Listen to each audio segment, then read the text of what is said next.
Hallo Leute und herzlich willkommen zum neuen Vlog für diese Woche. Ja, ich komme gerade von der Arbeit. Ich hatte heute wieder einen sehr, sage ich mal, inputstarken Tag. Und dementsprechend ist der Kopf auch schon so ein bisschen schwer. Aber ich kann mich jetzt nicht ausruhen. Wir haben heute Abend noch einen Termin um 7 Abendschule. Und ja, deswegen ist auch gerade Brot im Backofen. Wir haben ein Sauerteigbrot angesetzt und haben dann dort davon erzählt. Und jetzt wollten die auch gerne mal probieren. Und jetzt habe ich das so gemacht, dass wir jetzt halt zu heute ein Sauerteigbrot machen können. Und Sarah hat das Ganze jetzt vor 1,5 Stunden in den Backofen getan. Ja, jetzt nehme ich das gleich raus, dann muss es abkühlen und dann nehmen wir es dann später mit. Ja. Und währenddessen werde ich jetzt ganz schnell mal Mittag essen. Da bin ich nämlich heute auch noch nicht zugekommen. Und dann müssen wir die Wohnstube vorbereiten, denn morgen kommt ja unser neues Sofa. Und dann möchte ja dann bis dahin auf jeden Fall der Fachwerkraumtrenner gestrichen sein. Und ja, ein paar Sachen noch rausgestellt, ein bisschen was aufgeräumt dort. Das Ganze muss ich jetzt noch so erledigen, dass ich das in den nächsten 1,5 Stunden schaffe. Ja, wollen wir mal schauen. Auf jeden Fall wünsche ich euch viel Spaß beim Zuschauen und ja, wir sehen uns dann später. Ciao. Guten Morgen, ich habe den Tee-Adventskalender schon vorbereitet mit heißem Wasser. Christian hat gestern nur die 1 getrunken, deswegen kann er heute noch und möchte zuerst die 2 trinken. Das ist der Cranberry. Ah ja, es ist aufgerissen. Ich wollte gerade sagen, hey, ich habe die Tüte doch aufgemacht, aber da ist der Riss. Der ist schon in seiner Tasse drin. Und später gibt es dann den ich auch in meiner Tasse drin habe. Ich habe es aber folgendermaßen gemacht. Ich habe den Zettel abgerissen und habe die Tüte in den Fisch gemacht, weil ich unbedingt diese Tasse verwenden wollte. Deswegen würde ich sagen, gießen wir erstmal, oh Gott, nicht durch die Kamera gucken, wenn ich Sachen gieße, sondern in der Realität gucken. Erstmal hier Wasser auf und hier in meine Katzentasse. Gut. Und jetzt nehmen wir dieses Hütchen und setzen es auf. Und dann sieht es aus, als hätte die Katze einen Fisch im Bauch. Und jetzt wollen wir aber natürlich noch wissen, was ist das überhaupt für ein Tee, den wir heute trinken. Heute ist die Nummer 3 Wonderful Morning. Das ist Bio-Kräutertee mit Zitronengras Mate. Oh je. Wir haben mal Mate getrunken und ich fand es richtig ekelhaft. Ich bin also gespannt. Zitronenverbene, Zitronenaroma, Zitronengras, Süßholzwurzel, Hibiskus, Zitronenschale. Oha, Mate mit Koffein. Da werde ich wahrscheinlich ein bisschen leiden an dem Ding. Mal gucken, wie ich das finden werde. Ich halte euch auf dem Laufenden. Hallo Leute und ein herzliches Willkommen hier am Samstagmorgen. Ja, es ist bereits Samstag. Ihr habt es wahrscheinlich jetzt auch schon gemerkt, dass ich die Woche über gar nicht gevloggt habe, denn ja, dazu kann ich gleich vielleicht mal ein bisschen mehr erzählen. Das war schon, ja, ein bisschen verrückt, was die Woche über so passiert ist. Jetzt fängt auch noch die Uhr an zu bimmeln. Wir sehen uns dann gleich wieder. Und wir starten jetzt erstmal in den Tag. Guten Morgen. Es ist noch dunkel draußen, aber ich kann nicht rausfilmen, weil ich mich spiegeln würde im Fenster. Weil es halt so dunkel ist, dass draußen noch überhaupt kein Licht ist. Aber ich wollte euch mit zur Nummer 4 nehmen, denn ich habe gerade die Tiere gefüttert und wollte mir jetzt ein Teechen gönnen. Und die Nummer 4 ist mintgrün und da drin befindet sich... ich muss es mal ein Stückchen weiter drehen ins Licht. Skinny Vanille. Das ist Biofrüchtetee Vanille mit natürlichem Erdbeer- und Karamellaroma. Das klingt ja nach all dem, woran ich Spaß habe, Leute. Ist drin Hibiskus, Hagebutte, Süßholzwurzel, Räubusch, Kakaoschale, okay, Erdbeeraroma, Zimt, Vanille und Karamellaroma. Na, da bin ich mal übelst gespannt. Übrigens als kleines Ding zum Mate-Tee. Ich habe ihn komplett vergessen. Ich habe gestern noch gehäkelt an Weihnachtsgeschenken und habe einfach diesen Tee neben mir stehen lassen und vergessen. Ich werde ihn nachher noch mal kosten. Ich hoffe, er schmeckt dann überhaupt noch. Aber es ist ja halt die Frage, hat Mate-Tee vorher überhaupt geschmeckt? Eine philosophische Frage. Jetzt erstmal Prost und schönen 4. Dezember. Was ist los, Flocke? Hm? Wir tun jetzt gleich erstmal ein Brot backen. Ja, was ist das denn? Ja, liebe Leute, das gucken wir uns dann nachher mal noch genauer an.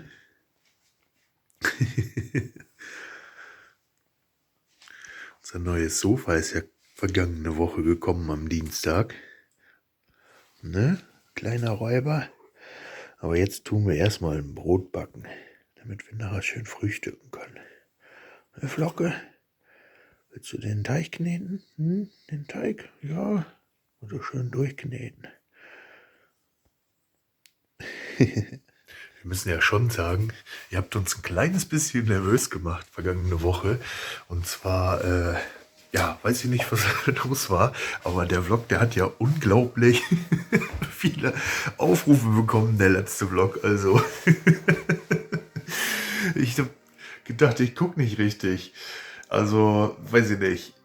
Die ganze Woche über immer weiter gestiegen, immer weiter gestiegen. Ich glaube, das war der aufrufreichste Vlog, den wir bisher hatten. in all den Jahren, die wir jetzt YouTube machen.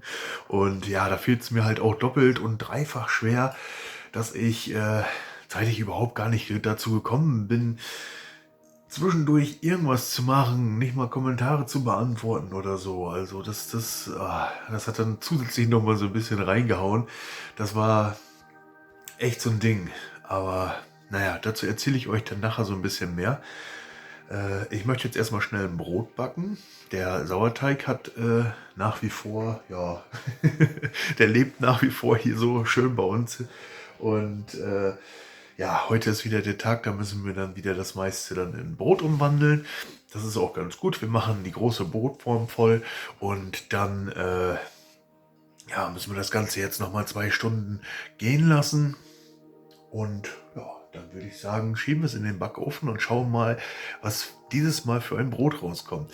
Wir haben auch jetzt am letzten Montag, da haben wir abends mit zur Abendschule, ja, wir sind eine ganz kleine Gruppe, also ja, 3, 4 mit mir eingeschlossen, sage ich mal, und eine Dozentin. Und ja, wir hatten dann die Woche davor gesagt, so beiläufig mal sind wir so auf dieses Thema gekommen, dass wir gerade selber so mit Sauerteig Brot backen und so. Und dann, oh, das ist ja interessant. Ich weiß gar nicht, ob ich das schon erzählt hatte. Auf jeden Fall, ja, hatten wir dann so gedacht, die freuen sich wahrscheinlich, wenn wir allen mal ein bisschen Brot mitbringen. Und ja, das haben wir jetzt am Montag gemacht. Und soweit wir wissen, ist es sehr gut angekommen. Wobei ich sagen muss, mir ist das Brot dieses Mal nicht gelungen. Der Geschmack, der war hervorragend, also richtig, ja, der Teig, also dieser Sauerteig, der entwickelt sich jedes Mal anders. Und ich hatte am Montag, also von Sonntag auf Montag, mal das Ganze ein bisschen geändert. Ich habe hab den Sauerteig gemacht und habe den dann praktisch in die Form gelegt. Und dann konnte der 24 Stunden, ich glaube es waren sogar 25 Stunden in der Form gehen. Und dann haben wir es gebacken. Ja, das ist vielleicht gar nicht so eine schlechte Strategie gewesen. Da wird der Teig sehr sauer, sage ich mal. Also ich habe auch schon das eine oder andere Sauerteigbrot beim Bäcker gegessen, was ja einen ähnlichen Geschmack hatte. Also das war gar nicht das Problem, sondern das Problem war, ich hatte fürs Ansetzen vom Teig ein bisschen zu viel Wasser verwendet und dann war der halt ein bisschen sehr dünn geworden.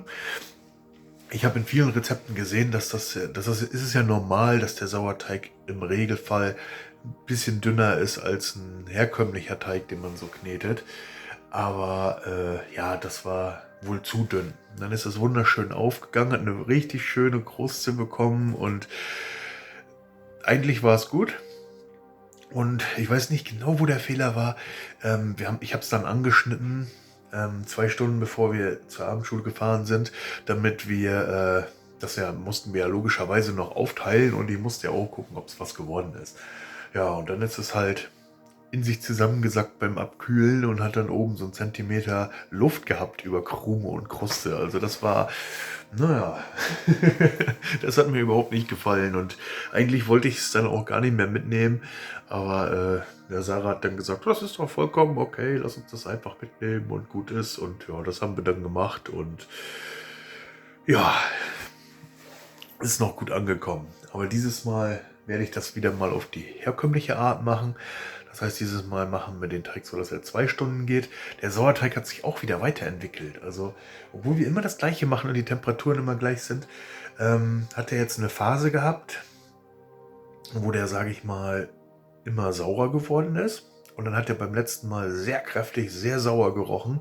Und jetzt, nach dem letzten Mal backen, also Anfang der Woche, ist er praktisch, schmeißt richtig gut Blasen, riecht aber nicht mehr so sauer, sondern riecht noch sehr angenehm, schmeckt sehr sauer, aber hat nochmal einen ganz anderen Geruch und vor allen Dingen, ja, entwickelt er sich auch wieder ganz anders. Also da scheint tatsächlich was dran zu sein, dass dieser Teig sich nach und nach immer so ein kleines bisschen entwickelt. Wie gesagt, manche Bauernfamilien haben über Jahrzehnte ihre Sauerteigkultur gehegt und gepflegt.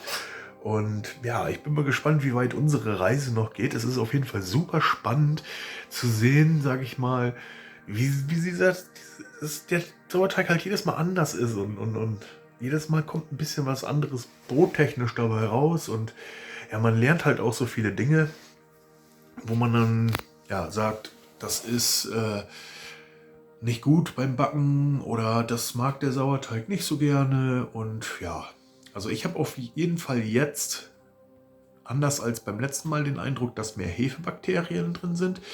Denn zumindest gestern, also gleich, wir schauen gleich mal zusammen rein, waren sehr viele Blasen drin, also sehr viel, sehr locker. Und das ist auf jeden Fall ein Zeichen, dass viel Hefe drin ist und dass es dem Sauerteig sehr gut geht.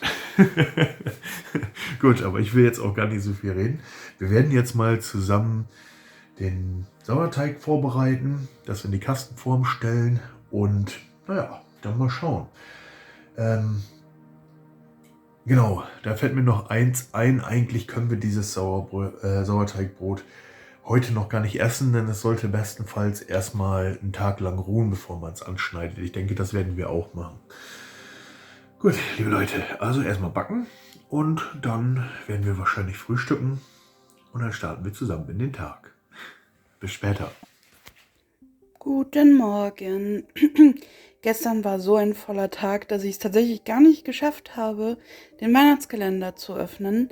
Beziehungsweise Christian und ich haben das dann gestern Abend ganz weit am Abend gemacht und weil wir Termine hatten und Tierarzt da und sowas alles.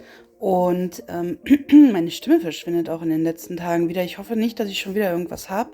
Auf jeden Fall habe ich heute früh die 5 und die 6 aufgemacht. Und weil die Reihenfolge mir persönlich halt wichtig ist, habe ich die 5 angefangen. Und lasst uns mal wieder gucken, was drin ist. In der 5 ist drin Bio-Früchtetee, schwarze Johannisbeere und Heidelbeere mit Hibiskus, Hagebutte, Süßholzwurzel, Brennnessel, Heidelbeeraroma, schwarze Johannisbeeraroma, Johannisbeerstücke, Himbeerstücke und ein bisschen Zitrone. Und in der 6, die ich wahrscheinlich später dann noch trinken werde, der heißt übrigens Zen Balance oder Balance. Der 5er Tee heißt Black Currant und Blueberry. Aber wieder zu 6. Das ist... Oh, das klingt interessant. Bio-Kräutertee mit Zitronengras, Eukalyptus und Ginkgo. Ich habe noch nie Eukalyptustee getrunken. Ich kenne das vom Baden, weil ich das furchtbar gerne in meine Badewanne schütte, aber ich habe das noch nie getrunken. Interessant. Und Ginkgo sagt mir jetzt, also ich habe Ginkgo schon mal gehört, aber ich noch nie getrunken oder sonst irgendwas. Ich weiß nicht mal, wie es aussieht. Ist mit Zitronengras, Brennnessel, Eukalyptusblättern, Hagebutte und Ginkgo biloba-Blättern. Wird ein spannendes Ding, liebe Leute. Schauen wir uns mal an.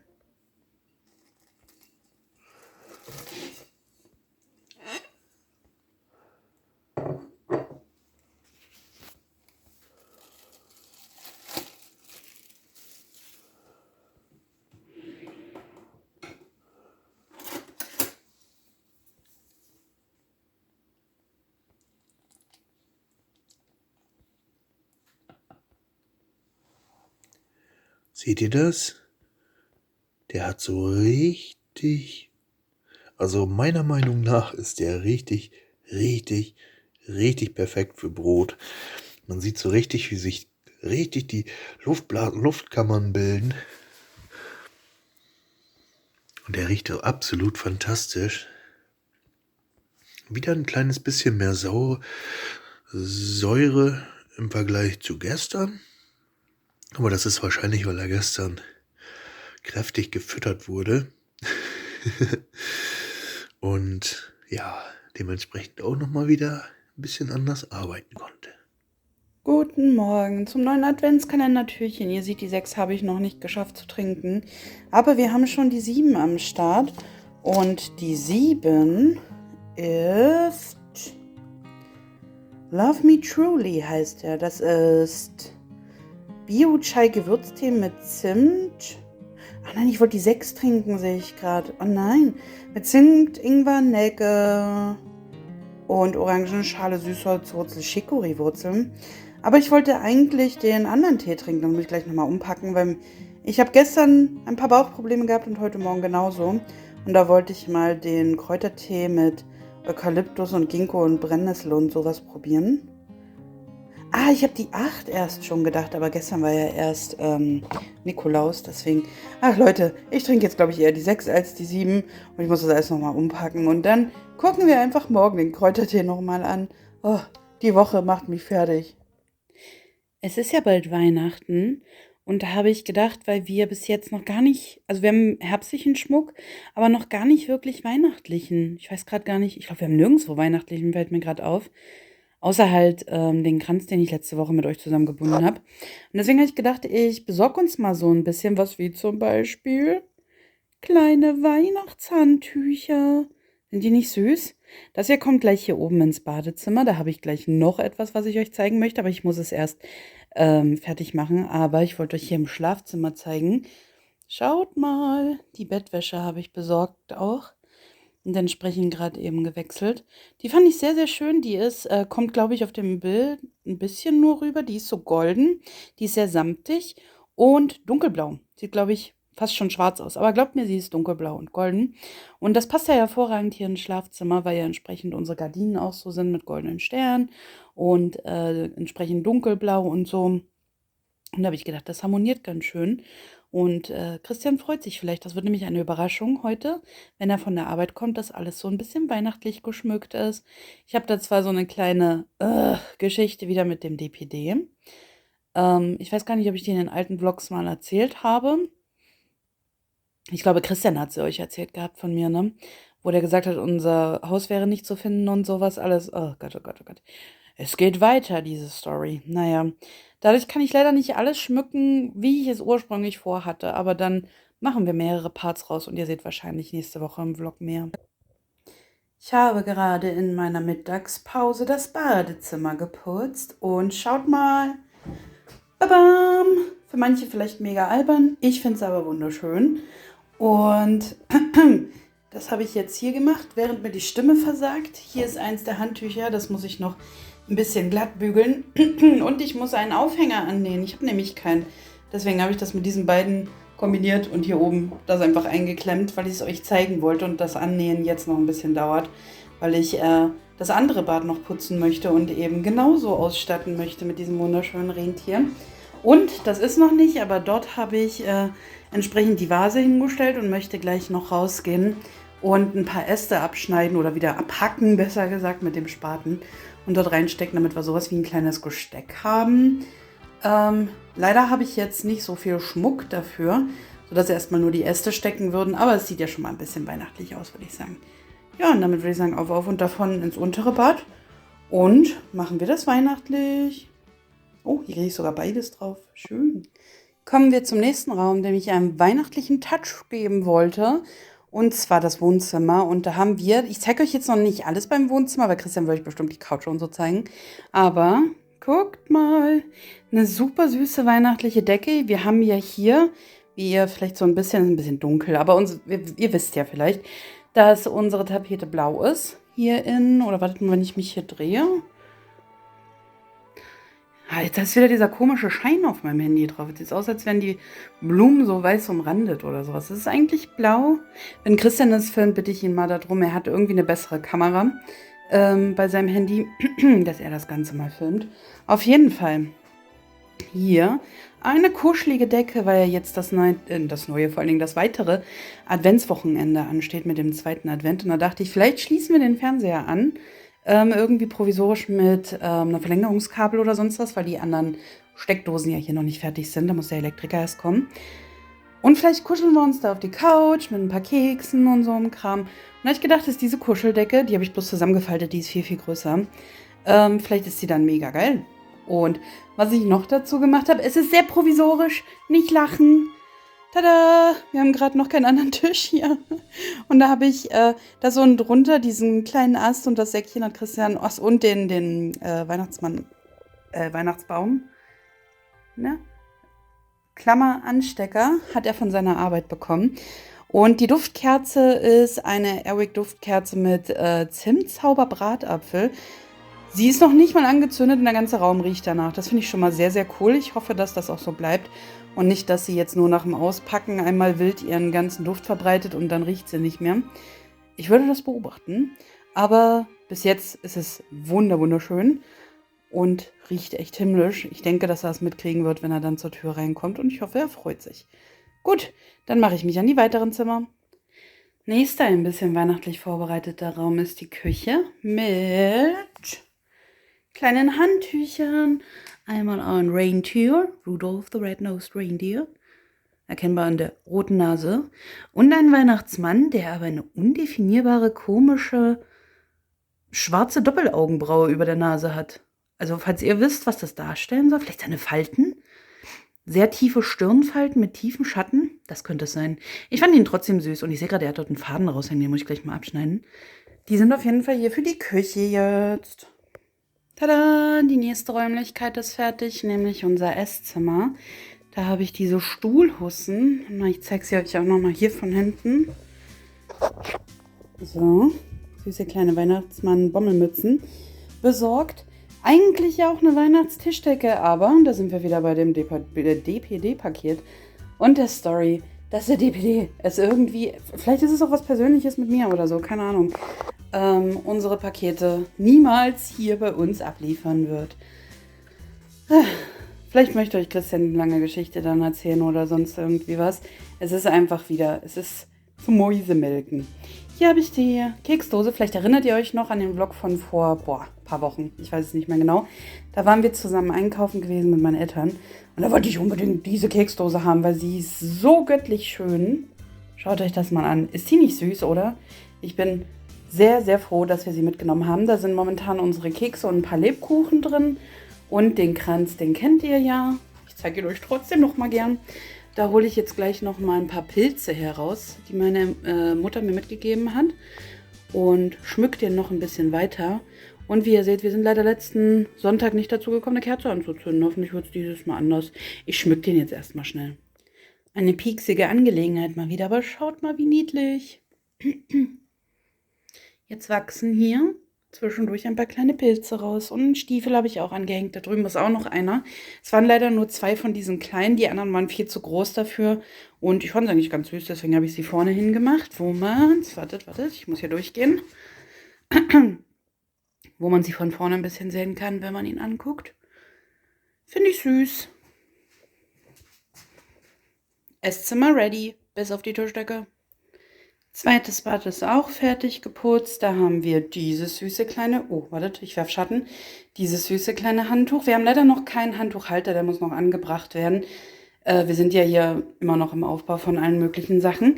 Aber das, und schaut mal da, ist es nicht süß? Ist ein bisschen schade wegen der Stufe dort unten, dass ich es nicht richtig ranschieben kann. Ich habe es auch mal rangeschoben, aber es sah irgendwie dämlich aus, als es überlappt hat. Also habe ich es so gemacht. Tada! Warum ist denn das so? Jetzt. Was ich erst voll vergessen habe, euch zu zeigen, ist, dass ich die Räume auch mit Düften ausgestattet habe. Und zwar riecht es jetzt auf unseren Klos nach Vanille, Stern und Karamell. Ob passend oder nicht, ich finde den Geruch schön, deswegen habe ich es mal gemacht. Mal gucken, ob wir es vielleicht blöd finden. Vorher hatten wir irgendeinen Blumenduft, ich habe vergessen welchen. Vielleicht tauschen wir es zurück. Und das hier im Esszimmer, da bin ich ja gerade noch, habe ich, dort unten seht ihr den kleinen Kern, habe ich von Febreze, das hatten wir vorher auch noch nicht, Apfel und Zimt reingesteckt. Und ich muss sagen, ich war erst ein bisschen skeptisch, weil man hat ja da so 3, deswegen hier auch die 3 Hüllen, 3 Ampullen. Und er wechselt jetzt diese Düfte irgendwie durch, wie es halt hier auch steht. Und es, also ohne hinzugucken und ohne dass ich drüber nachgedacht habe, weil ich habe ja noch so ein paar Sachen weggeräumt und so nebenbei, ein paar Putzsachen, habe ich wirklich gedacht, wow, hier riecht es aber nach frischem Apfel. Das ist übelst schräg, es riecht sehr, sehr gut. Ich kann es empfehlen, alle beiden Düfte. Der Vanillestern Karamell riecht besonders schön nach Vanille. Nicht nach dieser künstlichen, sondern ich finde richtig gut vanillig. Also ich finde beide wirklich gut. Ach Leute, jetzt habe ich euch gar nicht gezeigt, wie wir das Brot gemacht haben. Aber ja, das war so ein bisschen meine Bequemlichkeit. Ich habe festgestellt, dass das Stativ noch in der Scheune steht und ich hatte keine Lust rauszugehen. Da muss ich nämlich 3-mal die Schuhe wechseln, bis ich dann in der Scheune bin. Und ja, da habe ich mich dann dazu entschieden, einfach das jetzt schon mal vorzubereiten. Der stand auch bis gerade eben hier vorne auf der Heizung. Da hätte ich es euch jetzt zeigen können. Jetzt steht es drüben auf der Heizung. Jetzt hier im anderen Raum, weil es gerade dort ein bisschen wärmer ist. Es ist jetzt auch ungefähr schon 2 Stunden im Gärkörbchen. Rein theoretisch könnten wir es jetzt backen, aber ja, ich denke mal, ich lasse es vielleicht noch ein bisschen. Vielleicht bis heute Mittag oder so. Da kommt es ja jetzt nicht genau drauf an, wie lange man wartet. Man kann es ja, wie gesagt, wirklich, ich glaube, sogar bis zu 48 Stunden gehen lassen. Also das muss man dann halt einfach für sich so ein bisschen entscheiden, wie lange macht man das und wann ist mir der Teig gut genug aufgegangen. Das ist halt nur wichtig, so zu gucken, wie sah der Teig zu Anfang aus und wie hat sich das Volumen dann vergrößert. Das kann man auch so ein bisschen daran erkennen, sage ich mal, wenn dann schon so ein paar Risse dann auf der also wenn der Teig auf der Oberfläche dann aufreißt, dann wisst ihr auf jeden Fall, der ist mindestens, ja, würde ich sagen, 1/5 schon gegangen. Ja, dann kommt ja drauf an, wie fluffig man das Brot haben möchte.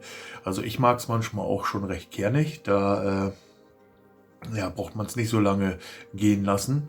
Aber wenn man jetzt, sag ich mal, sehr viel Luft rein haben möchte, es sehr fluffig sein soll und ja, es einfach sehr leicht und groß werden soll, dann muss man halt dementsprechend länger gehen lassen. Aber das hängt auch so ein bisschen davon ab, wie viel Hefekulturen bei euch im Sauerteig sind. Und da müsst ihr dann halt auch ein bisschen beobachten, wie viele Bläschen sind drin, wie sieht der Sauerteig aus. Wenn wenig Bläschen drin sind, ist das meistens dann so ein bisschen ein Indiz dafür, dass nicht so viel Hefe gerade zur Zeit drin ist.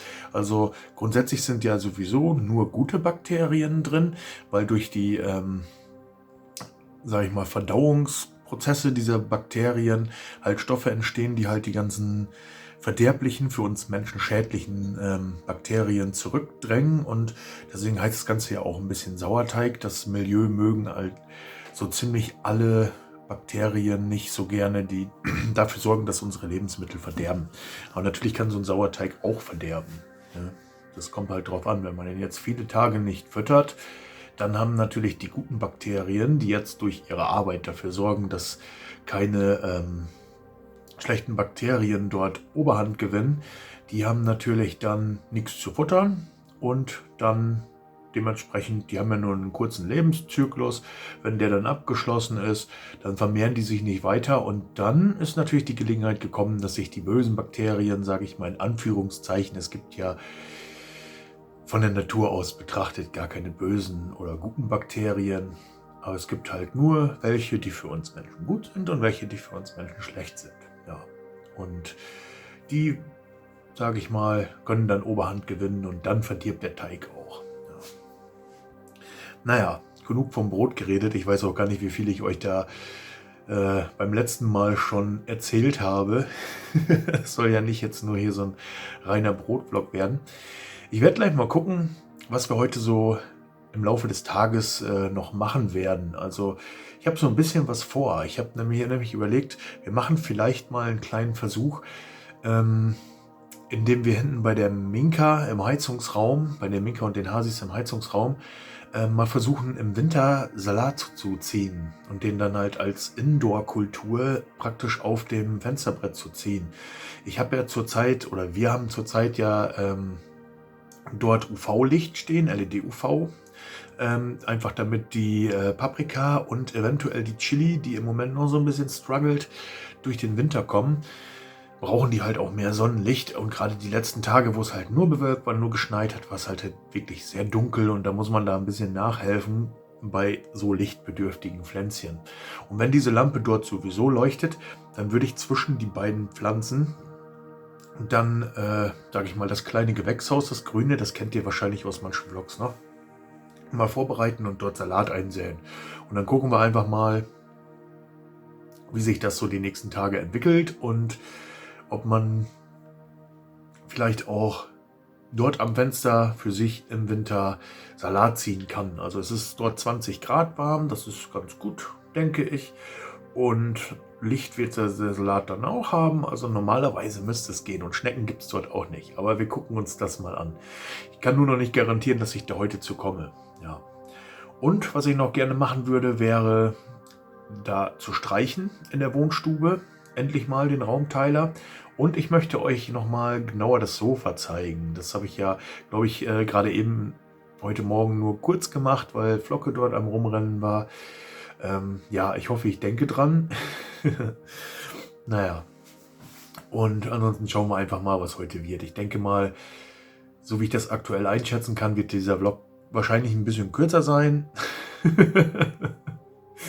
Ich bin immer noch total fertig von dem, sage ich mal, Erfolg des letzten Vlogs. Also es geht ja gar nicht um Erfolg hier überhaupt bei uns und es geht ja auch nicht irgendwie, sage ich mal, darum, natürlich freut man sich, wenn viele Leute zuschauen. Das ist keine Frage, aber darum geht es eigentlich gar nicht. Der Vlog ist ja eigentlich dafür da, für die Leute, die das interessiert und die vielleicht ein bisschen Entspannung brauchen und alles, dass die dann halt hier bei uns so ein bisschen eine kleine Ruheinsel finden und auch wenn es manchmal sehr stressig ist, aber ja, darum geht es halt hauptsächlich und halt auch damit unsere Familien und Freunde halt mal schauen können, wie es uns so hier ergeht. Gerade meine Freunde drüben und meine Familie drüben noch, die halten wir dadurch auch so ein bisschen auf dem Laufenden. Das, so können die halt so ein bisschen, wenn sie möchten, optional, sage ich mal, an unserem Leben dann noch teilnehmen. Und ja, das ist so eigentlich der Hintergedanke da. Aber trotzdem ist man natürlich,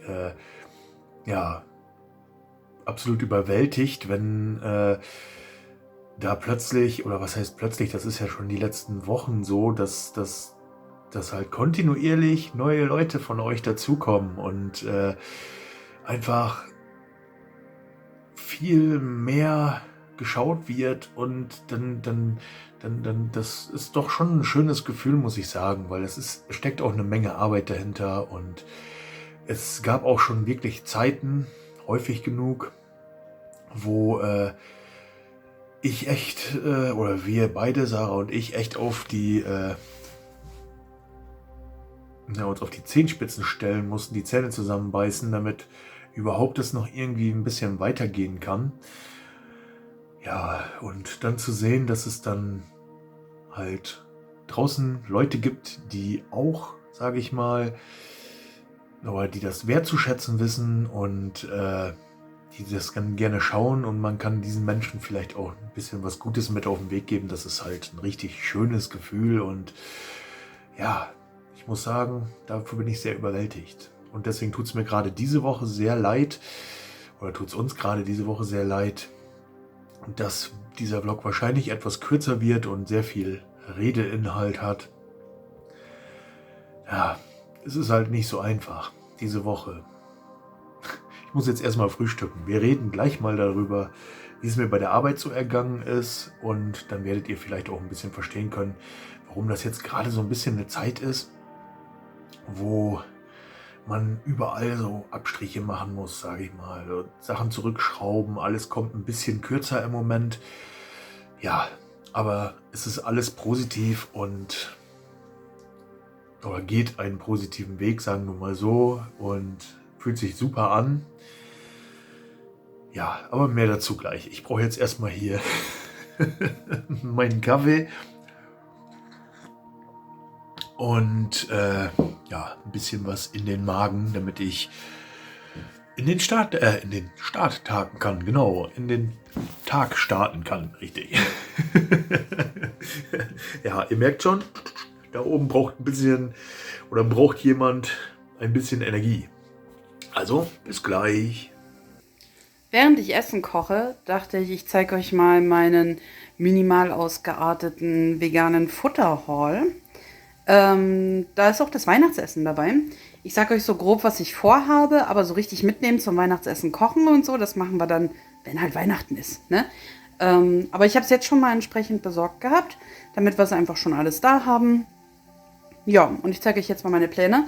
Erschreckt euch nicht vor der Masse. Das essen wir natürlich jetzt nicht in 3 Tagen auf. Das meiste davon werde ich einfrieren oder eigentlich alles bis auf 2, 3 Sachen, sodass wir die einfach Stück für Stück dann auftauen können, wenn wir die gebrauchen. Aber ich kann euch entsprechend ein paar Empfehlungen geben. Und wir fangen am besten wo an? Hier rechts drüben, würde ich sagen. Das sind Tortellini, einmal mit Champignon und einmal mit Gemüse. Da habe ich zum Beispiel vor, jetzt demnächst, Champignons haben wir auch da, sowas wie eine Champignon-Creme-Pfanne oder so zu machen. Mit entsprechendem Sahnekram oder sonst irgendwas. Und dann haben wir auch ein leckeres Essen. Die Tortellini-Gemüse möchte ich fürs Weihnachtsessen nehmen, um einen Tortellini-Salat zuzubereiten. Und der soll, ich weiß noch nicht, ob ich einen extra Tomaten-Feta-Salat mache. Wahrscheinlich schon, denn meine Mutter möchte den Tortellini-Salat kosten und sie mag keinen Feta. Das ist natürlich veganer Feta. Ich habe jetzt einmal den von Bella und einmal von Simply V genommen. Ich mag beide. Ich habe es einfach nur so genommen, einfach zur Abwechslung. Das hat nicht viel Hintergrund gehabt. Den kenne ich allerdings noch nicht, den Rotbeert. Ich mag Camembert sehr gerne. Allerdings, wie ich festgestellt habe, nur vegan. Weil der andere irgendwie mir zu ammoniakig schmeckt, sage ich mal. Und deswegen haben wir vegan geholt. Am geilsten finde ich den, der ganz weiß ist. Aber ich dachte mal, außerdem gab es den nicht mehr im Angebot. Und da dachte ich halt mal, nehmen wir mal einen anderen, nehmen wir den Rotbeert. Ganz große Empfehlung allerdings hier, die Beda Sauce Hollandaise. Ich finde, die beste Sauce Hollandaise, da klingelt es an der Tür. Kleinen Moment. So, da sind wir wieder. 10 Minuten später oder so und es ist schon mega dunkel geworden. Ich weiß gar nicht, ob man den Unterschied auf der Kamera dann so gut sieht, aber es ist hier im Raum auf jeden Fall viel, viel dunkler. Wir waren stehen geblieben bei der besten Sauce Hollandaise, wie ich finde. Die von Beda. Bin ich schon von Anfang an Fan davon und ich bin super froh, dass sie die nicht aus dem Sortiment genommen haben. Beda hatte mal irgendwas anderes, was ich super fand, was sie nicht mehr produzieren. Ich habe es vergessen, was es ist. Aus den Augen, aus dem Sinn. Dann haben wir hier noch Blätterteig. Denn ich habe vor, zu Weihnachten wieder solche süßen Bratapfel-Vanillepudding-Taschen zu machen. Und das ist eben veganer Blätterteig, sogar aus Dinkel.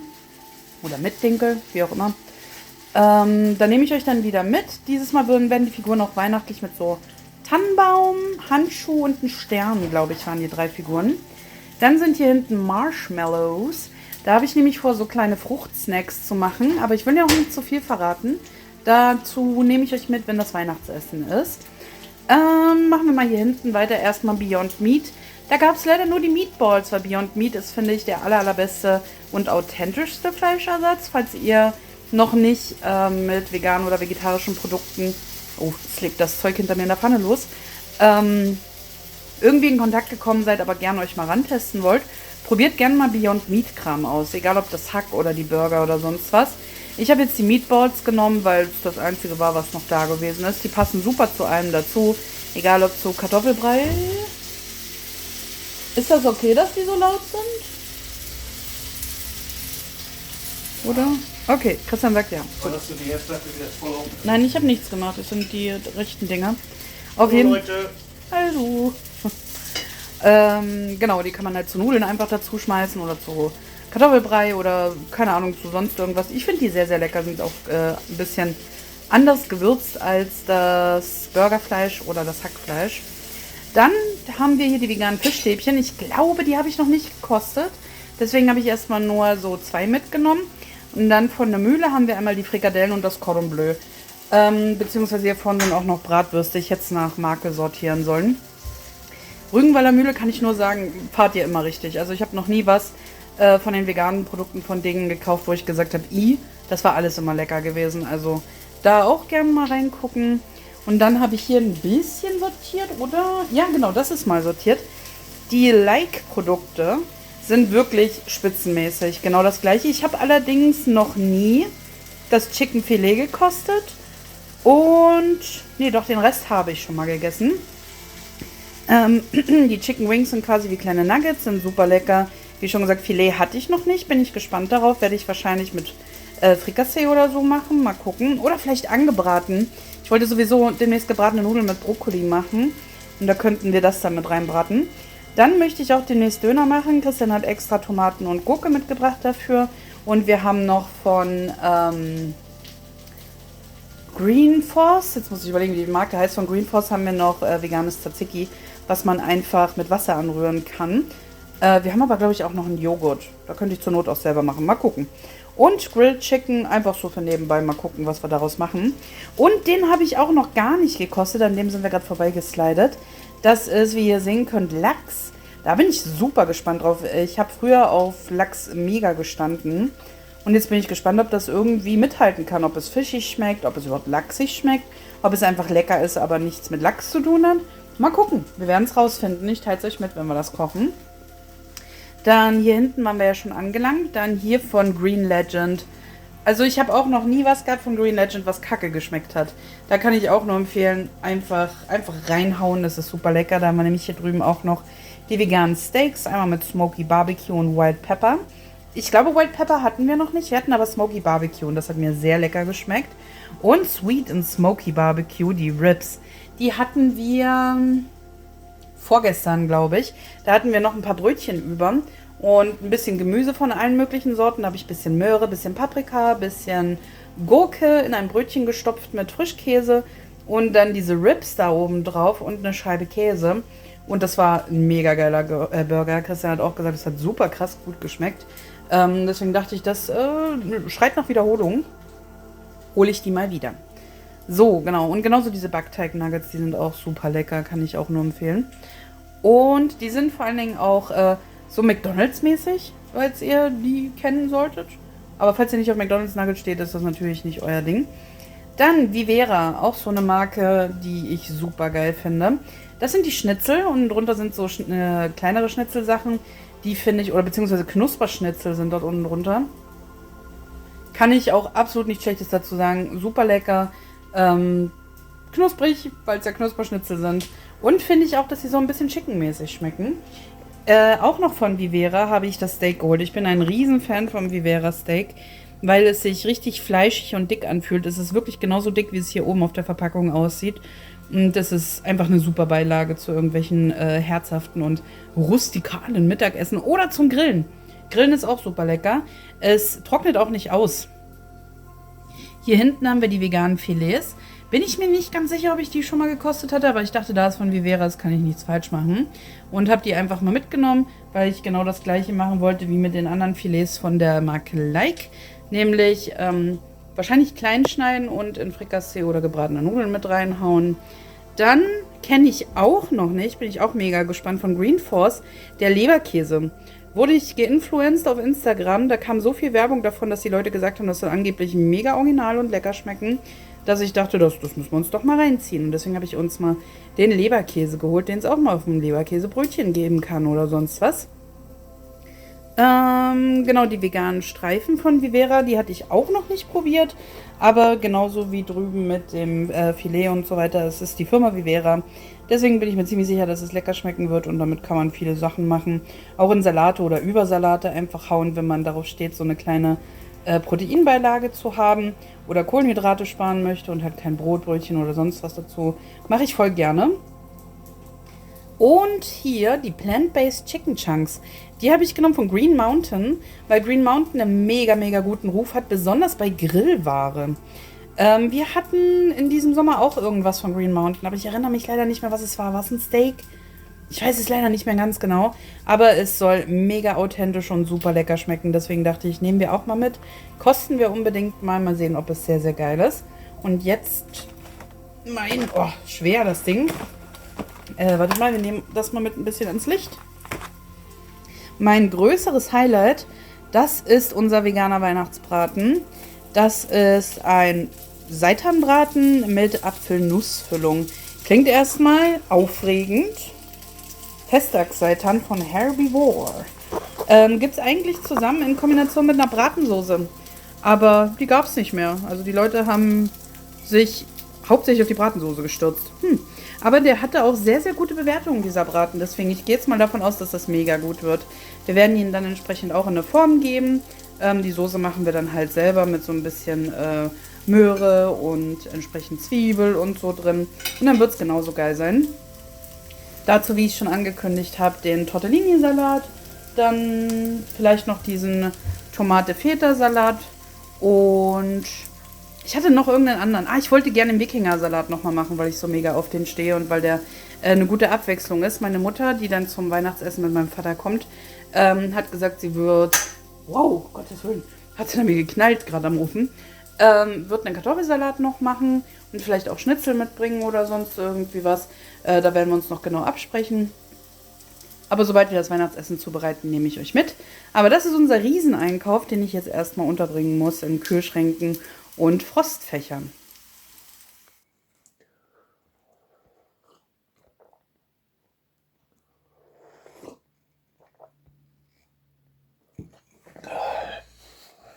So, liebe Leute, da bin ich wieder. Ja, was soll ich sagen?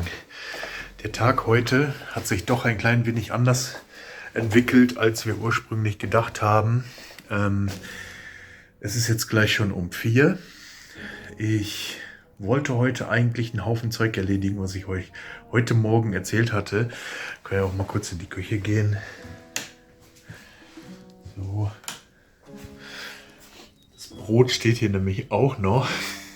Es ist schon 3-mal so groß geworden wie heute Morgen. Das werden wir uns dann gleich auf jeden Fall mal zusammen anschauen.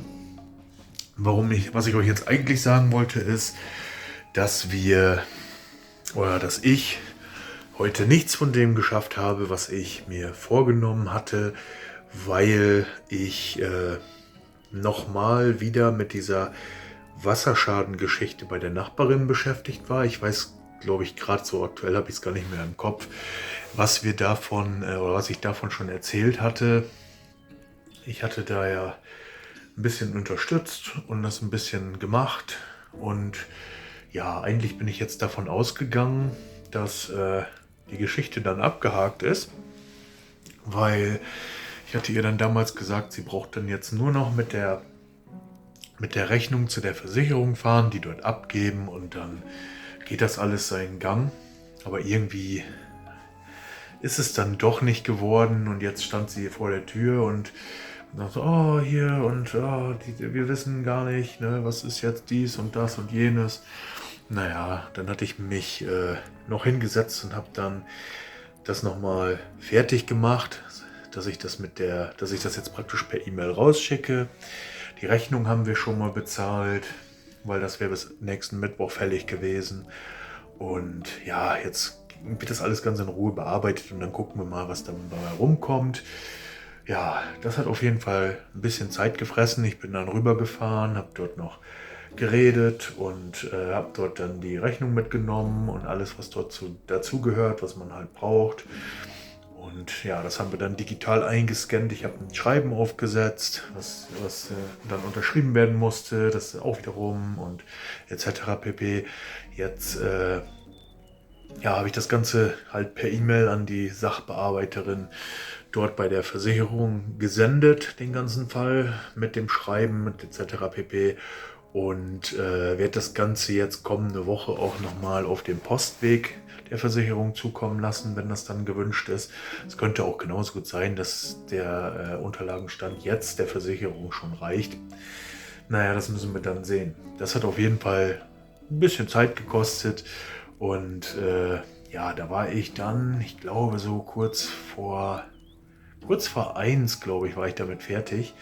Und ja, dann geht es auch noch um eine andere Sache. Und zwar habe ich noch ein paar Bilder benötigt für die Arbeit, weil wir da gerade ein Projekt machen. Und eigentlich hätte ich mich da jetzt nicht kümmern müssen. Es ist eigentlich schon soweit fertig und es passt eigentlich alles soweit. Ich möchte da auch gar nicht zu sehr ins Detail gehen, was es ist.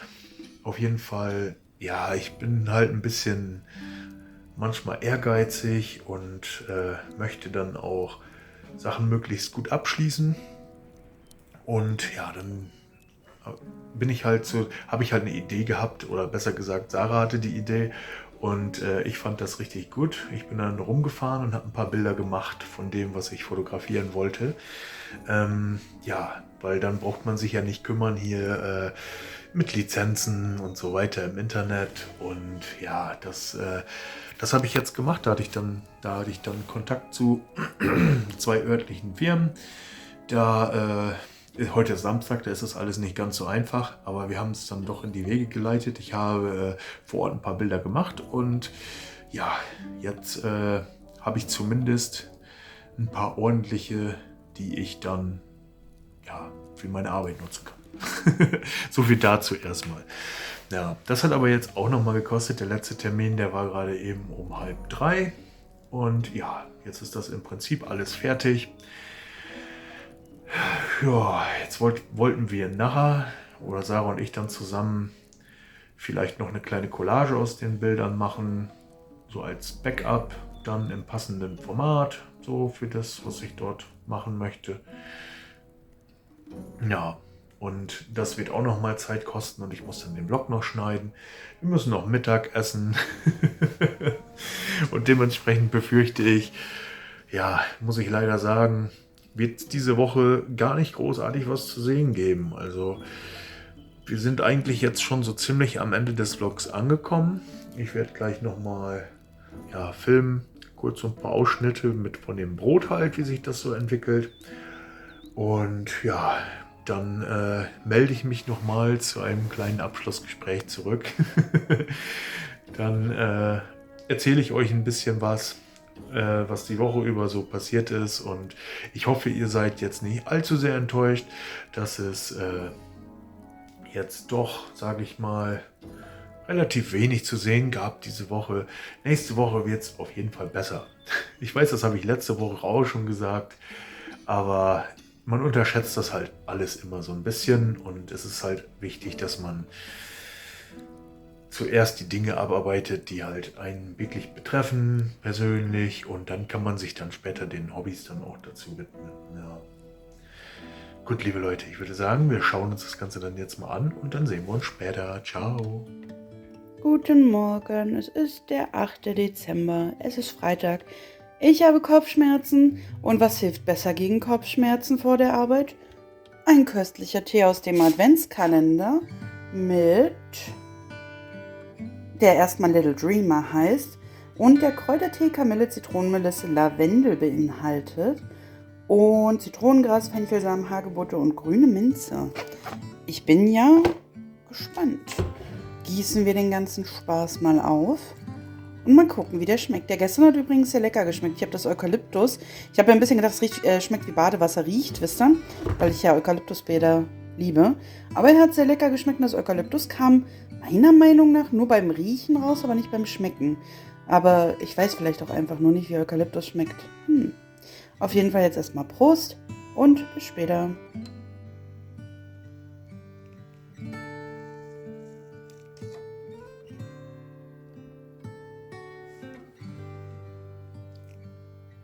So, liebe Leute, da bin ich wieder. Wir gucken uns jetzt mal zusammen den Brotteig an. Der ist jetzt deutlich länger gegangen, sogar auf der Heizung. Der ist richtig fluffig, wenn ich drauf drücke, schon. Wir gucken mal, wie der geworden ist. Der muss jetzt auf jeden Fall richtig luftig sein. Also es ist jetzt locker, muss man zusammenrechnen, bestimmt 8 Stunden her, dass ich den hingestellt habe, und seitdem geht der halt gemütlich bei idealer Temperatur so vor sich hin. Da bin ich schon sehr gespannt. Der ganze Brotleib, der geht dann gleich bei 250 Grad für 10 Minuten in den Backofen. Und nach 10 Minuten, habe ich euch ja beim letzten Mal schon erzählt, drehen wir dann die Temperatur auf 180, 190 Grad runter. Und dann muss das Ganze nochmal eine Stunde backen. Und weil ich dachte, wenn der Backofen an ist, habe ich hier noch ein paar alte Brotreste von den letzten Brotbackversuchen. Das Dunkle, das ist das vom Montag, was wir mitgebacken hatten für uns. Der Rest ist aufgegessen, beziehungsweise ich habe das Brot eigentlich aufgeteilt, weil es ein großes Kastenbrot war und wir haben eine Hälfte eingefroren fürs Kochen später. Und das ist jetzt praktisch so das, was an Resten da ist. Das werde ich jetzt gleich mal in kleine Würfel schneiden und dann geht das zusammen mit dem Brot in den Backofen. Denn ich möchte mal was ausprobieren. Sarah hatte sich vor kurzem mal was durchgelesen mit Brottrunk und so. Und das ist ja im Prinzip nichts anderes wie Quas. Ich weiß nicht, ob ihr Quas kennt. Das ist so in Russland und sagen wir mal in den ganzen ehemaligen Sowjetstaaten so eine Art Erfrischungsgetränk gewesen auf Brotbasis, oder ist es halt immer noch. Und ja, das ist, sagen wir mal, man röstet Brot an und das fermentiert dann eine Weile und daraus entsteht dann ein sehr erfrischendes, leckeres Getränk, wenn man es richtig macht. Und ja, das wollte ich eigentlich schon immer mal ausprobieren. Und jetzt, da Sarah auf die Idee gekommen ist, sage ich mal, oder sich da was so angeguckt habe, habe ich gedacht, wir probieren es einfach mal aus. Ich mache das jetzt gleich schön in kleine Würfel und dann gucken wir uns das mal an, wie sich das dann die nächsten Tage so entwickelt. Das seht ihr dann wahrscheinlich mit dem nächsten Vlog. Ja, und so bleibt es immer aufregend. Ja. Ich würde sagen, wir gucken jetzt mal und dann schauen wir mal weiter. So, liebe Leute, dann wollen wir doch mal schauen, wie sich der Teig entwickelt hat. Ja, der Lappen, der sollte immer so ein bisschen angefeuchtet bleiben. Das haben wir heute über Tag mehrmals gemacht, sodass der Teig darunter halt nicht austrocknet. Aber es ist richtig, richtig fluffig. Guckt euch das mal an. Liebe Leute, guckt euch das an. Also er ist jetzt bestimmt doppelt so groß wie heute Morgen. Also ist jetzt doppelt so viel Luft drin, sage ich mal. Man sieht das hier auch deutlich an den Aufplatzungen. Der ist richtig wie so ein großer Wasserballon auseinandergegangen. Ja. Das Mehlkörbchen ist ja von unten drunter gemehlt. Das Gärkörbchen. Ich werde das Ganze jetzt gleich einfach umkippen aufs Backrost. Ich werde diesmal nicht in der Form backen, das soll ein rundes Brot werden. Ganz traditionell, wie vor hunderten von Jahren auch schon. Und ja, mal schauen, wie sich das dann diesmal entwickelt. Hier steht noch der Deckel von der Thermoskanne. Da habe ich heute den restlichen Kaffee noch gestern getrunken. Und das hier sind die Brotreste. Die werden wir in Würfel schneiden. Die kommen dann auch mit da drauf. Und dann werden die geröstet. Und das wird gebacken. Und daraus machen wir dann Quas. Und das essen wir dann die Woche über. Gut, liebe Leute, ich würde sagen, ich mache das mal schnell. Und dann sehen wir uns gleich wieder. So, liebe Leute, so sieht das Ganze jetzt von der anderen Seite aus. Ich habe die ganzen Brotreste klein geschnitten, denn hier wird ja nichts verschwendet. Und daraus werden wir dann mal versuchen, ob wir Quas machen können. Und ja, das hier ist im Prinzip das Brot. Man sieht so, das ist auch schon ein bisschen warm. Das ist richtig fluffig. Vom Teig her, der muss richtig gut geworden sein. Ja, das ist das Mehl, damit es halt nicht so am Tuch haftet. Ist jetzt auf der Stelle hier an einer Seite schon passiert. Aber liebe Leute, da könnt ihr dann schon mal sehen. Seht ihr die Struktur? Natürlich, ich versuche mal, ob die Kamera das einfangen kann. Seht ihr das? So wird dann das Brot im Prinzip von innen aussehen. Es kann sein, dass die Kamera noch ein bisschen vergrößern. Aber ich würde sagen, das ist doch lecker, oder? So. Na, Kamera, würdest du bitte mal scharf stellen? Wir wollen uns das hier mal angucken. Und zwar werde ich das Ganze jetzt einfach mal so... Na, ich weiß kein festes Muster. Ich werde es einfach mal ein bisschen aufschneiden, so. Damit da eine schöne Kruste entsteht. Weil die Kruste, liebe Leute, das ist das Beste am Brot. Naja, das kann man so auch nicht sagen. Aber mit das Beste. So. Vielleicht gar nicht mal im rechten Winkel, sondern einfach mal so von der Seite. Bin schon super gespannt, wie das Ganze gleich dann aus dem Ofen kommt.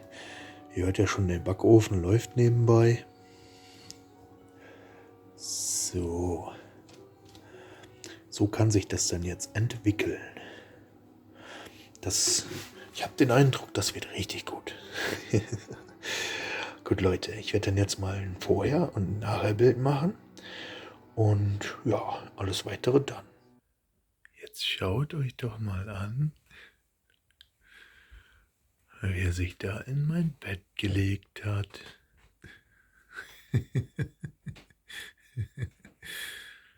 Na, jetzt ist er aufgewacht.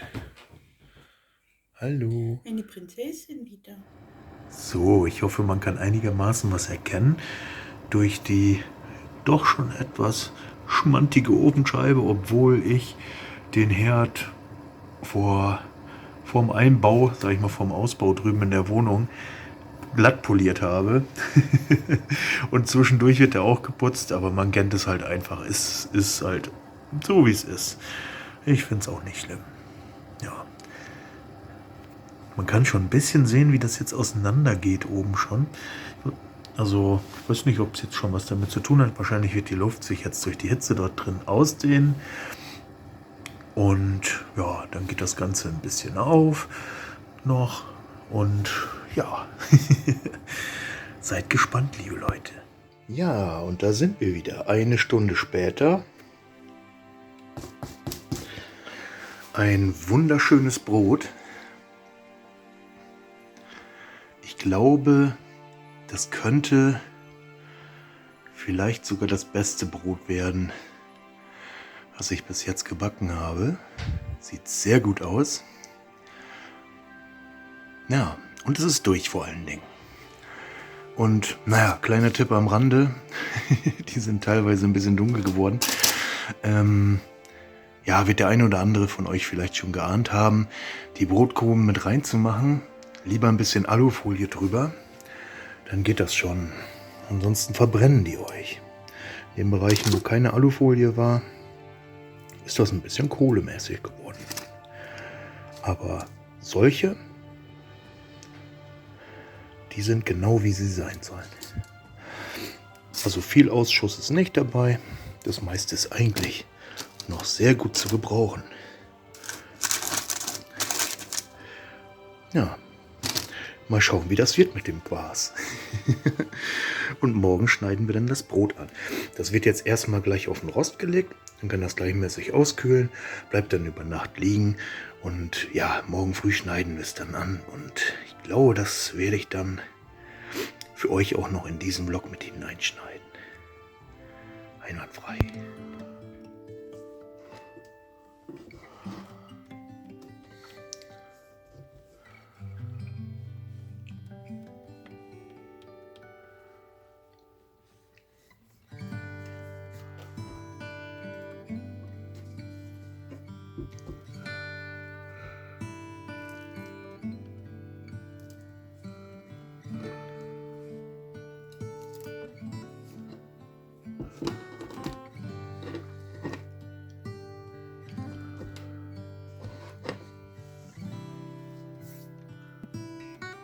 Diese Woche hatten wir noch gar keine Häkel- oder Strick-Action.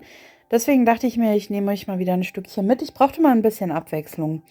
Denn zum einen, vielleicht erkennt ihr das hier wieder. Schaut mal, die habe ich auch vor kurzem gekriegt. So eine kleine Kiwi, wo man seine Nadeln reinstecken kann. Wie nennt man das? Nadelkissen? Nadelkissen wahrscheinlich, ne?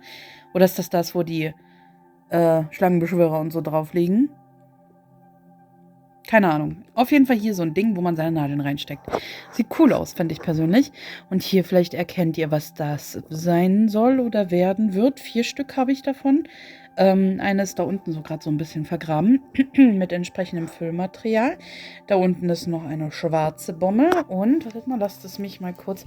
Hier sind so ein paar Sicherheitsaugen, die ich entsprechend noch kombinieren muss. Und schaut mal, vielleicht kann man jetzt hier so ein bisschen besser erkennen, was es mal werden wird. Aber wie ich schon gesagt, ich will es jetzt nicht spoilern.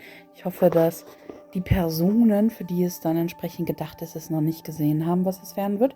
Das hier ist der neue Seht ihr, dort unten ist ja sowas wie ein Kragen, wo man das entsprechend dann ummacht. Ich zeige euch dann das Ganze ausführlicher, wenn es soweit ist. Das wird dann auf jeden Fall nach Weihnachten sein.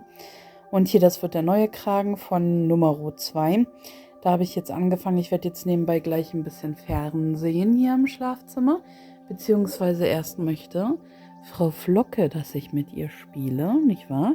Ich habe hier nämlich ihr Spielzeug schon parat. Sie liebt dieses Laserding. Und damit werden wir gleich eine Runde spielen. Und wenn sie dann müde und schlapp ist, werde ich hier an dem Ding ein bisschen weiter häkeln. Ich habe noch viel zu tun. Der ist genauso rasterig wie das hier. Sieht man jetzt gerade in dem Licht nicht so ganz, aber er glaubt mir, er ist es. Und ja, genau. Dann mache ich später weiter und ich hoffe, dass ich das alles entsprechend zeitlich noch schaffen werde. Das dauert hier aktuell so furchtbar lange bei mir, weil ich das Ganze entsprechend erstmal ausmessen muss. Dieses ganze Ding hier habe ich schon einmal fast komplett wieder aufgetrennt, weil ich mich einfach verzählt und verrechnet habe und es am Ende nicht so gepasst hat, wie ich wollte. Jetzt habe ich aber ein fertiges lebendes Objekt quasi, was ich nur noch entsprechend zusammenfügen muss. Das heißt, ich versuche diesem da entsprechend nachzuempfinden und das Ganze nochmal zu machen. Drückt mir die Daumen, dass das klappt und den Fortschritt seht ihr dann wieder in den nächsten Vlogs. Und das ganze Fertige dann in dem Vlog nach Weihnachten, wenn das Geschenk quasi schon vergeben ist. Und aktuell habe ich noch die Hoffnung, dass ich es bis Weihnachten fertig kriege. Oh Gott, drückt mir die Daumen. So, liebe Leute, damit sind wir leider auch schon am Ende des Vlogs angekommen. Ja, was soll ich sagen? Resümee der Woche. Der Vlog ist leider wieder mal ein wenig zu kurz gekommen. Ich habe mir echt gewünscht, dass ich das noch schaffe, den Raumteiler zumindest zu streichen und euch das mal zu zeigen, auch mit dem Detail, was Schwiegervater gebastelt hat und geschnitzt und ausgearbeitet. Ja, das will ich euch auch gerne zeigen. Das müssen wir dann leider auf nächste Woche verschieben. Ja, gerade weil so viel Arbeit drin steckt, möchte ich das auch ein bisschen würdevoll, sage ich mal, präsentieren und nicht einfach nur drüber filmen. Und ja, dann werden wir das jetzt kommende Woche machen. Und ja, was den Rest angeht, Salatpflanzen wollte ich ausprobieren. Ich wollte die Scheune weiter in Ordnung bringen. Ich habe immer noch nicht die Schneefräse nachgeschaut. Und ja, es ist einfach alles sehr kurz gekommen. Gerade weil, ja, sag ich mal, die Arbeit diese Woche auch wirklich sehr gefordert hat, wirklich in einem positiven Sinne. Also ich fühle mich wohl, es fühlt sich alles richtig an. Ich bin sehr begeistert, ich liebe das, was ich dort jetzt gerade mache und ja, ich fühle mich so, als wäre ich richtig angekommen und als hätte ich jetzt, ja, sozusagen so ein bisschen eine Berufung gefunden. Kann man vielleicht tatsächlich auch so sagen. Ja, aber, liebe Leute, es ist halt so, wie es in jeder neuen Lebenssituation ist. Man muss dann 400% geben, wenn man möchte, dass das alles ja, so klappt, wie man sich das vorstellt. Und so ist es jetzt halt auch wieder. Und ja, dementsprechend wirklich keine Energie gehabt. Ich bin dann von der Arbeit gekommen und ja, ich sag mal, also ab 14 Uhr, da hatte ich einen Kloß im Kopf. Also die neue Einarbeitung, das ist sehr viel Input. Das möchte ja auch, sage ich mal, alles erstmal hier oben abgespeichert werden. Dann ja, das normale Alltagsgeschäft direkt dabei. Dann so die Situation, dass man jetzt ja auch berufsbedingt, sage ich mal, ständig in der Arbeit unterbrochen wird. Also das war vorher auch schon so. Ja, wenn Kunden angerufen haben und so weiter und so fort. Das ja, war im Prinzip auch Alltagsgeschäft. Allerdings ist das, was ich jetzt mache, was völlig anderes. Ja, ich wollte gerade sagen, so, ich bin noch in der Branche, also von daher, ja, ich mache nach wie vor was fürs Handwerk, aber was ganz anderes als, ja, bisher. Und mehr möchte ich da zum jetzigen Zeitpunkt auch noch nicht zu sagen. Also, ja, die Informationen müssen erstmal ausreichen. Auf jeden Fall ist es was ganz Neues, es ist sehr fordernd und die Situation gerade während der Einarbeitung in ein ganz neues neues Thema und gleichzeitig dem Alltagsgeschäft und noch, sage ich mal, viele kleine und große, kann man vielleicht sogar sagen, Eskalationen dann in der Woche, Krankheitsstände etc. pp. Ist es halt so, dass es wirklich eine Menge an Input gewesen ist und sehr, sehr fordernd und dementsprechend, ja, ich bin von der Arbeit gekommen und habe geduscht, was gegessen und bin dann eigentlich direkt ins Bett und ehe mein Kopf das Kissen berührt hat, war ich dann praktisch auch schon eingeschlafen. Also mehr ging da die Woche über nicht. Am Freitag, also zum Wochenende hin, wurde es dann ein bisschen besser. Freitag ist ja der Tag generell ein bisschen kürzer und ja, und dann ist auch alles wieder okay gewesen. Allerdings ja, ist heute dann noch dazwischen gekommen. Wie gesagt, der Wasserschaden von der Nachbarin noch, wo ich dann nochmal das Ganze zum Abschluss bringen musste. Einfach damit die beiden auch jetzt zur Ruhe kommen können und die Weihnachtszeit genießen können. Ich bin ja wirklich davon ausgegangen, dass die Sache eigentlich schon erledigt ist, aber ja, jetzt ist sie auf jeden Fall erledigt. Ich habe das Ganze schriftlich erledigen müssen, denn ja, ich habe nächste Woche wahrscheinlich auch wieder nicht die Möglichkeit, während der Arbeitszeit großartig rumzutelefonieren.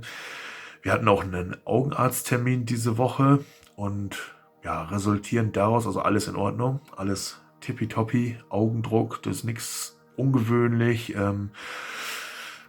Sehstärke alles noch optimal, also gar keine großartigen Befunde, sage ich mal. Ich habe halt nur, ich weiß gar nicht, ob ich es im Vlog erzählt habe, vor 2 Monaten oder so bin ich mal morgens aufgestanden und habe dann 1,5 Stunden auf dem rechten Auge verschwommen gesehen. Ich weiß bis heute nicht, ob da jetzt irgendwie was im Auge auflag oder so, was ins Auge geflogen ist oder ja, was es halt gewesen ist. Es hat sich so nach 2 Stunden aufgelöst und das habe ich dem Augenarzt dann halt auch erzählt und dementsprechend hat er jetzt noch ein paar Zusätze oder hat gefragt, ob ich möchte, dass zusätzlich noch mal ein bisschen was nachgehen und so, sprich einfach mal so ein 24-Stunden-EKG, was er da alles aufgeschrieben hat. Also, ja, müssen wir mal schauen. Damit muss ich mich nächste Woche nämlich auch noch dann auseinandersetzen. Und dementsprechend kann ich dann nicht auch noch das telefonisch irgendwie machen, weil, wie gesagt, ich muss auf der Arbeit jetzt 400% geben. Und das ist jetzt am Anfang halt nun mal so. Aber ich denke, es ist schon absehbar, dass es jetzt kommende Woche besser wird und ja, dann wird sich das alles normalisieren und dann wird auch die Vloggerei wieder in normale Bahnen gehen. Ja. Gut, liebe Leute, ich würde sagen, so viel dazu für diese Woche. Das genaue Gespräch und so weiter, das heben wir uns dann mal für eine andere Gelegenheit auf. Ich werde jetzt gleich mal die Vlog-Geschichte schneiden und ja, ich hoffe, es hat euch trotzdem gefallen und ja, wenn es euch gefallen hat, lasst einen Daumen da, lasst ein Abo da. Ich habe da vielleicht auch schon eine coole Idee, falls wir es schaffen sollten, 100 Abonnenten zu erreichen. Lasst euch einfach überraschen. Wie gesagt, fleißig abonnieren, wenn ihr sehen wollt, was ich vorhabe. Und ja, oder wir, besser gesagt, Sarah und ich. Und ja, in dem Sinne wünschen wir euch allen eine schöne Woche, einen schönen Restsonntag, einen tollen Start in die neue Woche. Lasst es ruhig angehen, bleibt entspannt, macht euch keine Sorgen, alles wird gut. Wir sehen uns nächste Woche. Ciao.